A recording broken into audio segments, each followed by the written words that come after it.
Hey guys, it's Luca from Venus Automation. We're going to be talking through how contactors in series are the better option for category 4 of safety. So here we have two identical Spreaker contactors. They have an A1, which is what receives 24 volt, or receives power from the safety relays.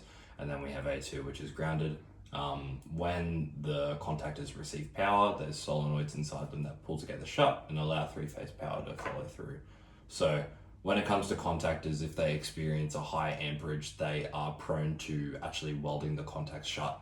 And what that means is that power can continuously flow whether you've hit the e-stop or not. So what we do in category 4 of safety is we put two contactors into each other. So that means that if one fails, one can still safely stop the machine. And if you have a feedback loop going into your relay, that means that if something is to go awry, something is to go wrong, it'll enter a fault and it won't actually let the machine reset.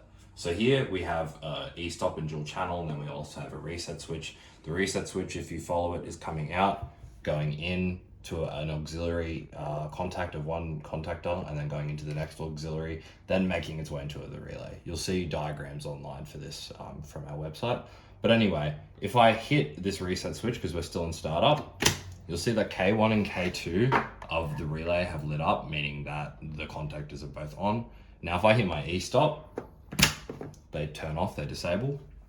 Now I'm just going to twist the e-stop and reset it. That's all good. So let me show you what happens when something gets welded shut. Now this access panel here, when you press it down, this is simulating as if the contact is welded shut. So what's going to happen is when I hit my e-stop, everything turns off as usual.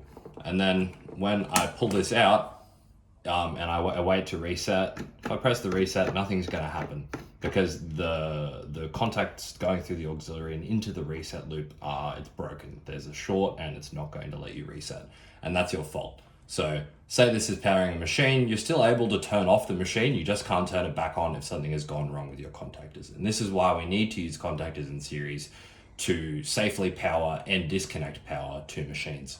So I'm going to remove this now and hit the reset, and you'll see that K1 and K2 and the contactors turn on fine. So that's basically explaining how contactors work, why they need to be in series, and why you should use them. Thank you for watching.